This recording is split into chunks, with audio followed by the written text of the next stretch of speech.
We're starting a new series today. It's going to take us through the whole month of May. And it's called Outside the Lines. Outside the Lines. And this series is going to be biblical, obviously, but also very practical. And I hope and pray, my prayer has been all week, that this series is going to minister to each one of you, young and old. I was talking to Kimberly and Danny this week and sharing with them a little bit about my sermon series, just in conversation. I don't even know what brought it up, but I brought it up and I started telling them about things we're going to talk about over the next few weeks. And Kimberly was like, well, just go ahead and preach it all to us now, right? But I was so excited talking to them about being able to share this, because I believe it's going to minister to you. I pray it does. But I'm going to be a little selfish, and it's interesting. I didn't know what was going to play out this week in the way it did, but I've been praying as I've been preparing for this series, God, let it minister to me and my family. I mean, I always want it to, but I really want this to minister to me, and you'll see why. I remember as a kid, one of the first things that we learned maybe in kids' church, elementary school, kindergarten, whatever, is that when you color inside the lines. You always color inside the lines. You don't go outside the lines. No, that's not allowed. Now, as a guy who is very particular, and I know who I am, I know my ways, I know who those of you who are like me, Jessica. As a particular guy, when I became a dad and my kids, Carl, were 3 and decided they wanted to color, nothing drove me crazier than watching them color outside the lines. And it's one of those things where my wife just had to keep me in check and be like, let them be them. Just let them color. You know, you go to a restaurant to dine, and what do they do with kids? They hand you a coloring sheet and crayons many times. Some of them do tablets now because it's 2025. But they give you coloring sheets and crayons, and the kids will sit there, and they'll just color. Well, they've gotten much better at it, thankfully. And now, for the most part, they stay in the lines. But what is interesting is that we taught that at an early age. And even now, coloring is so popular among adults. Go to Walmart and look at coloring books, and you'll see almost as many adult coloring books as you will kids' coloring books. What's really cool is when we go to restaurants sometimes, especially if it's just the 4 of us, I'll look over there and my wife's coloring Charlie's sheet. Just to pass the time, man. She's like, anybody got a green? Trying to do what she's done her whole life. Trying to do what she was taught to do, and that is to stay inside the lines. So I'm going to ask you a few questions. You don't have to raise your hand. I just want you to answer them to yourself. How many of you occasionally or often feel stressed? Okay, you can answer it then, whatever. Because you just answered it. All of you, several of you shaking your head and went, oh, yes. You occasionally, or maybe even often, you feel stressed. How many of you occasionally or often feel some financial tension? How many of you occasionally or often feel like you don't have enough time in a day? We all feel this, right? Of course you do.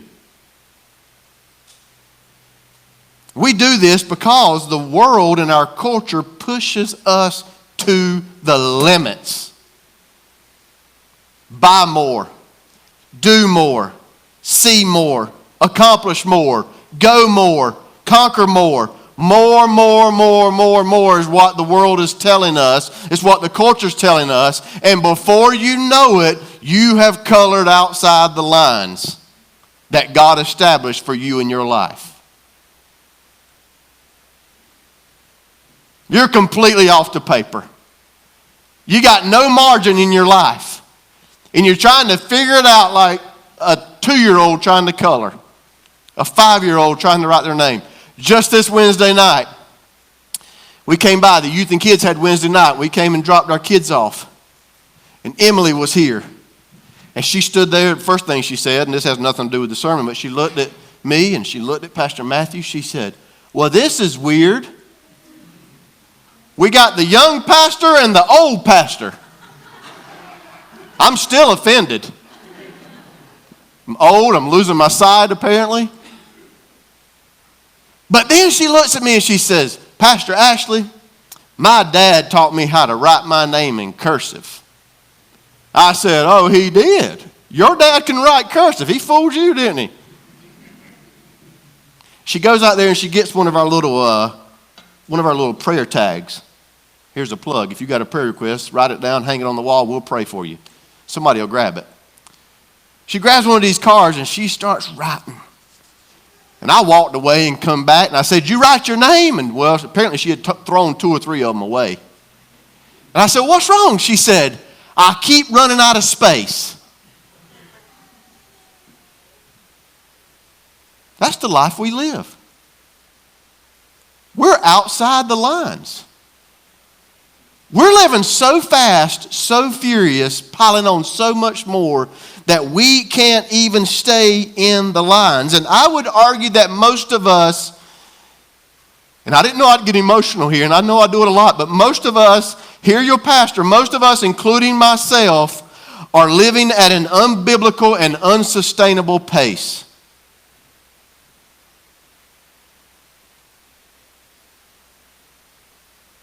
Somebody texted me this week and said, been praying for you. I heard you had a scare with your eye. Do you think it could be stress? Made me think. I'm like, do you know what I'm preaching on Sunday? That's what I wanted to say. Do you think it could be stress? I don't know, maybe. Maybe so. I mean, I got a family I'm trying to keep up with. I'm pastoring 2 churches. I sit on 5 boards, 4 of which I chair. Trying to minister to the people, not complaining, thankful for the opportunities. Chasing kids around. Trying to prove to my wife I still love her. In the midst of all the chaos.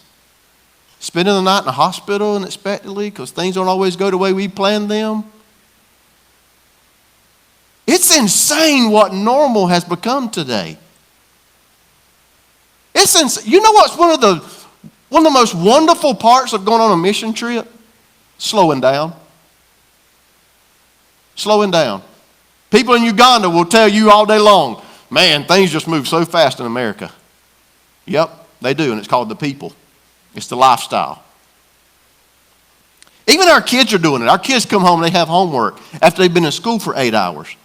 4 to 5 nights a week they have activities. Church activities, school activities, extracurriculars, not to mention what they have going on the weekends, and we call that normal. We've normalized this, the Muse included. I'm preaching to Ashley today. We've normalized it. Our schedules stress us out. I can look at my upcoming calendar for the week and I bet my heart rate goes up.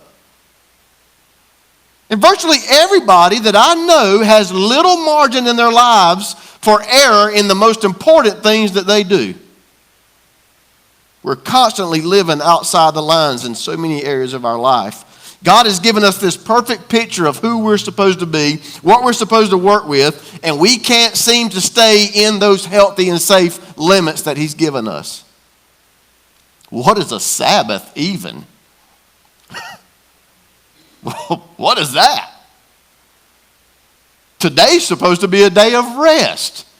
I guarantee you 90% of you's got things planned for the rest of the day. We do. We do. I wish I could sit out there and just listen to this today, because I'm right beside you. We don't even put barriers to protect ourselves. When I paint a room, if I grab a paintbrush and a can of paint and I'm going to paint a room, if I had to paint this room in here, It'd be a big job, number one. I'm not going to use painter's tape. I don't know if I've ever in my life used painter's tape. I'm a decent painter. But I'm going to take the time and just go slow and cut it in the way I want to do it. Because who's got time to put tape up? It's a protective barrier. And we live life the same way. We just go at it. If you've got 20 minutes to be somewhere, you're going to leave 20 minutes before you're supposed to be there, many of us.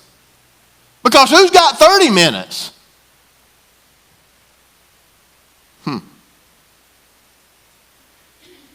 Some of us, our budget is right at or exceeds our income. And we continue to live that way every week and month, in and out, letting it stress us. And then others of us, we see it in our spiritual life where we do the bare minimum to serve the Lord rather than be completely sold out to Him with a life of holiness. We rush through life so quickly that we miss what's going on around us. I think we miss out on the best part of it sometimes. I want to show you a picture. Look at this picture here.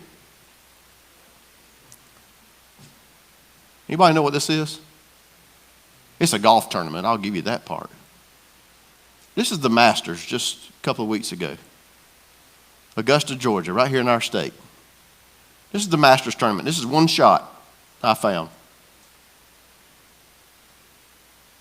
Interesting, huh? I've never been to the Masters. I want to go. So if you want to buy me a ticket, they're only like $2,000 for a practice round. No, I've tried to go. This is my father-in-law's been. He says it's just the greatest thing one of the greatest things you ever do in life is go to the Masters. Man, I wish I could do great things. So, what don't you see here? We see people, we see golfers, we see grass, we see stands. What don't you see? You don't see a cell phone because they don't allow them on the grounds. Everybody goes through security and everybody leaves their cell phones in their car.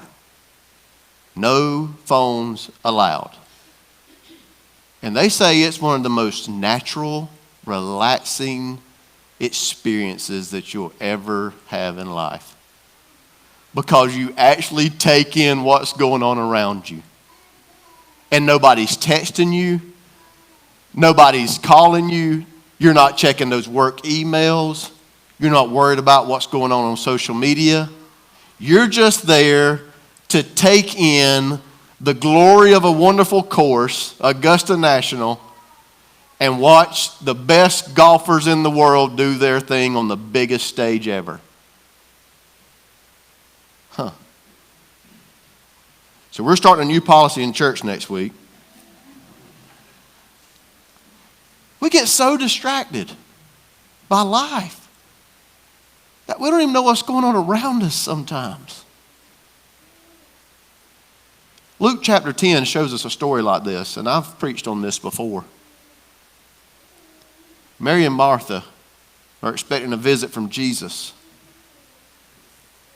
Jesus is on his way. And these two women have the same experience, but they handle it in two very different ways.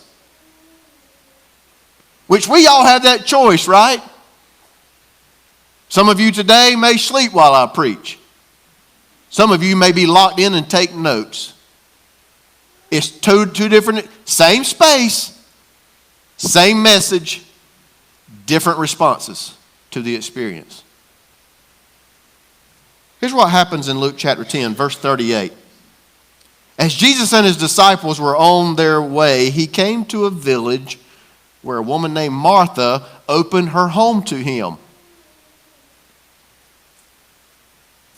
She had a sister called Mary who sat at the Lord's feet listening to what he said. So Mary gave her attention to the Lord. But, verse 40 tells us, but Martha was distracted by all the preparations that had to be made. May God add his blessing to his word today.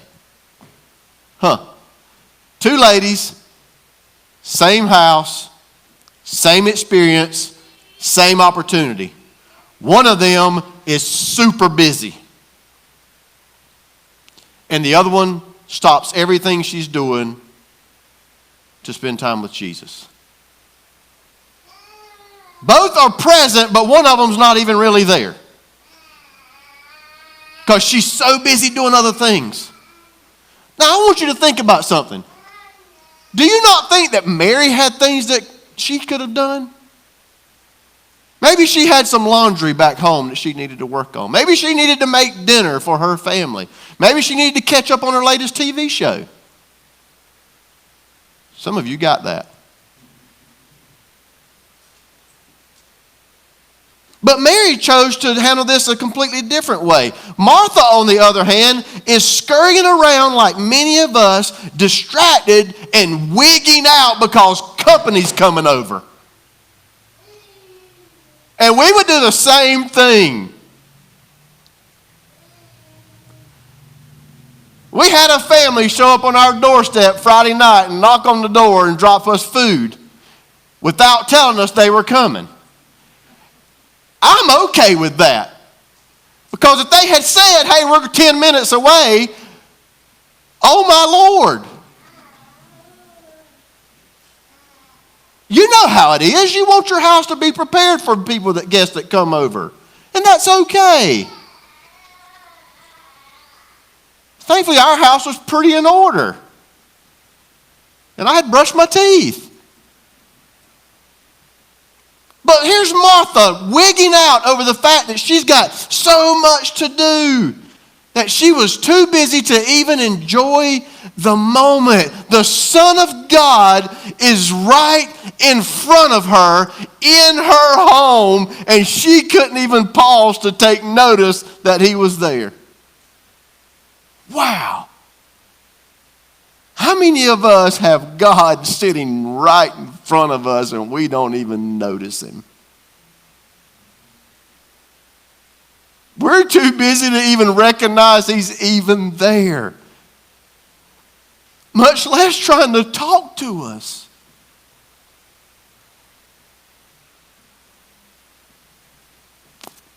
I'm going to tell you something. I believe everybody here today is good people. I believe you're really good people. And I like to think that you wouldn't let Satan twist your mind or twist your heart to make you become a bad person or tempt you to do things that you shouldn't. And even if he did, you wouldn't give in to that temptation. But I believe the enemy, Satan himself, will try to make us too busy.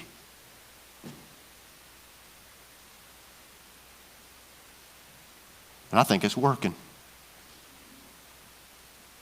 I think it's working. I think it's working in my life.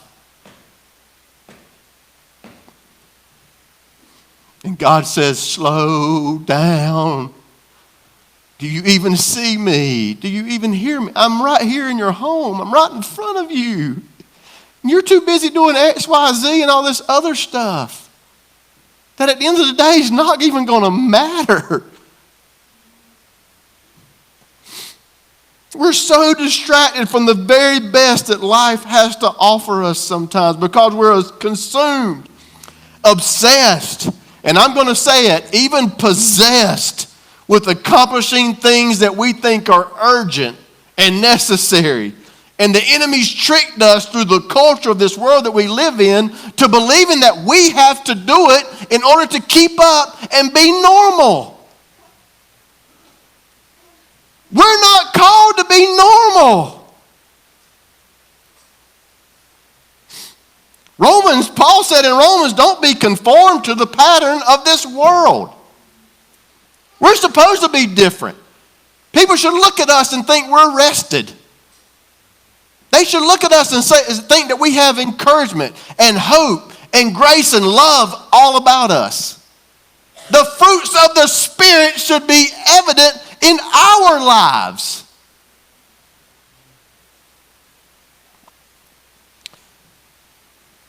Martha, this is kind of interesting to me. Martha comes running to Jesus, and listen to the second half of verse 40. Here's what she says. She asks a question. Jesus, don't you care that my sister has left me to do the work by myself? Tell her to help me. Jesus looks at her and he says, Martha, Martha. Can't you just hear him saying this? You know how it is, moms, when you say your kid's name twice. Like, listen here. Jesus says, Martha, Martha, you are worried and upset about many things, but few things are needed. Indeed, only one. Mary has chosen what is better, and it will not be taken away from her. Now, today is just to set the stage for the next 3 weeks, because this sermon is going to rock a few people in this place. It's rocking me already this morning. It's going to rock a few people, and then there's going to be some people, maybe most of you, I hope not, that are just going to be like, well, good series, Pastor. That was good. And it's just going to go right over your head.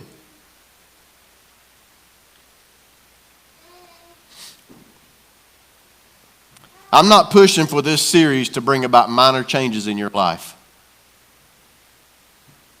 I don't want you to take this series and think, oh, well, what are those little things in my life that I could change and do better to stay inside the limits of the lines? Because if it was that easy, you'd be doing it already. I want you to think about drastic changes as God speaks and ministers in and through you. What can me and my family do to make sure we don't color outside the lines? We don't exceed the limits of our life that God has for us, whether that's work, family, school, extracurriculars, sports, hobbies, whatever it is.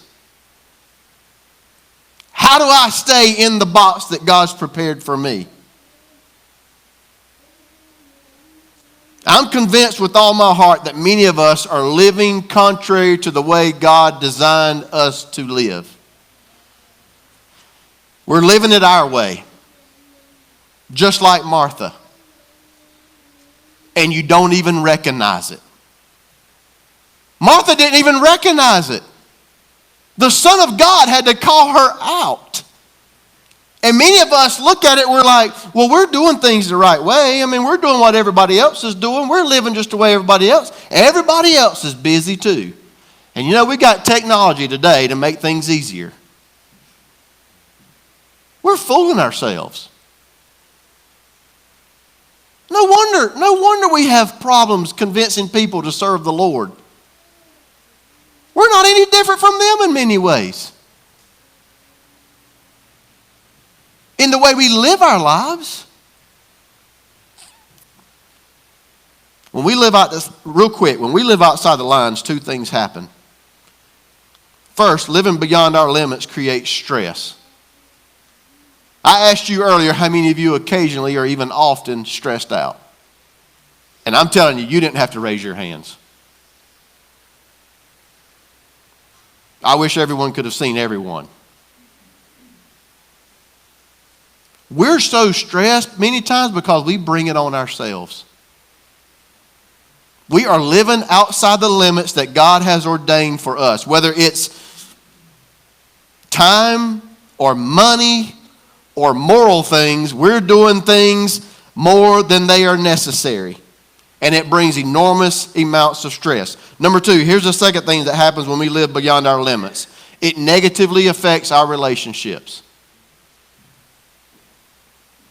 That's every relationship. With your kids, with your parents, with your brothers or sisters, those that live in your home, those you work with, those you go to school with, and your relationship with the Lord. It happens. It happens. You see it all the time. We're completely stretched out and we become frustrated. Our mind disengages from those people who are right in front of us. I often have to look at my kids and ask them to repeat themselves, and it wasn't because I didn't hear them. It was because I didn't hear them. Because I wasn't listening like I should have been. Some of us go on vacation and it takes us 3 days to finally relax. Because we're so busy. We can't even wind down. Sadly, we see this in our relationship with the Lord as well. We only have a few minutes every day for God. We only have 1 hour every week for His church. And we rarely even have time to serve. And we think this is normal. Philip, you can come this morning. Why have we made this lifestyle of living outside the lines normal? Why is it that so many of us plan on slowing down one day and then we never do? Why is it that very few people take the house that they can barely afford and not sell it, downsize, and live within their means?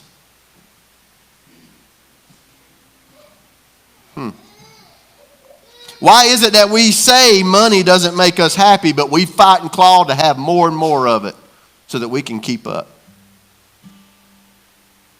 Why is it that we don't radically cut back our schedules and spend more time with these little children of ours who are going to be out of the house before we know it? They're going to be gone just like that. And some of us are too busy to even spend time with them while they're there.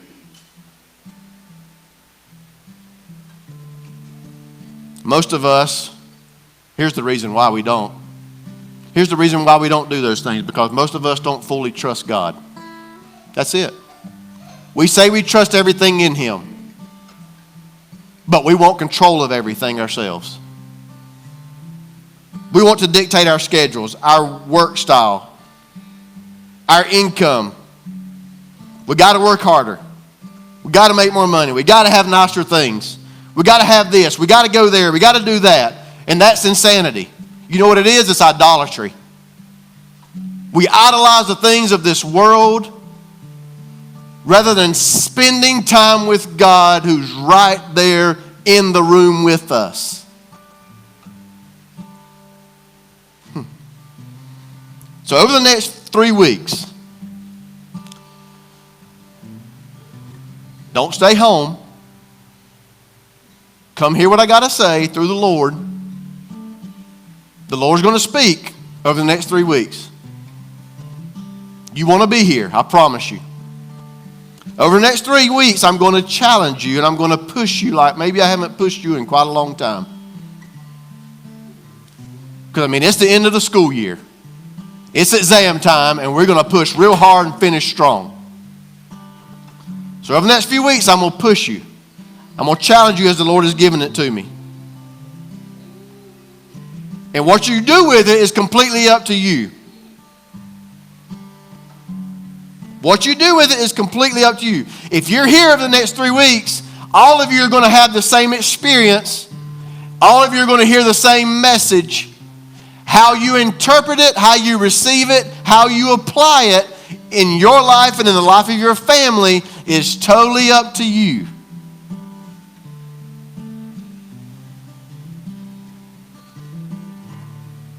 Jesus said, "Come to me, all ye who are weary and burdened."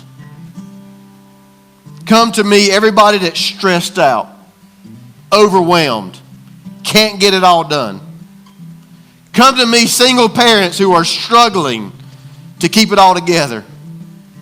Come to me, business owner who doesn't think that this is going to actually work out in the end. Come to me, mom or dad who has no time to themselves anymore. Come to me, those who are overwhelmed and insignificant, it seems. Come to me, all who struggle, all who feel like you're coloring outside the lines. Jesus says, come to me, every one of you, and I will give you rest. I will give you rest. Martha had Jesus, the Christ, right in front of her. And she could not even slow down enough to enjoy the moment with God himself. He's right there. And she's so busy scurrying, wigging out about making preparations for the visit, making sure that everything's done, that she didn't even accomplish what she needed to accomplish in that moment. And that was finding a moment of rest and being in a relationship with the Lord and spending time with her Lord that day. We all live the same way. Martha didn't even recognize what she was doing. And I don't think many of us do either. So I'm going to be praying for you, and you pray for me. Over the next 3 weeks, we're going to talk about some things. We're going to talk about our schedules, our time. We're going to talk about our money. Okay? I'm not talking about your tithe and all that. We're just going to talk about our money and finances. And we're going to talk about our morals. To make sure we're staying inside the lines of the schedule God wants us to live, spending our money the way we're supposed to be spending it, and living a life morally in his sight that's pleasing to him. And I'm believing that through this, when God shows you things through the work of the Holy Spirit, that you and your family or you yourself will make some drastic changes in your life. Like weird stuff, even. That people will look at you and be like, what are you thinking? And you look at them and say, I'm outside the lines. I've got to make some changes in my life before it catches up to me.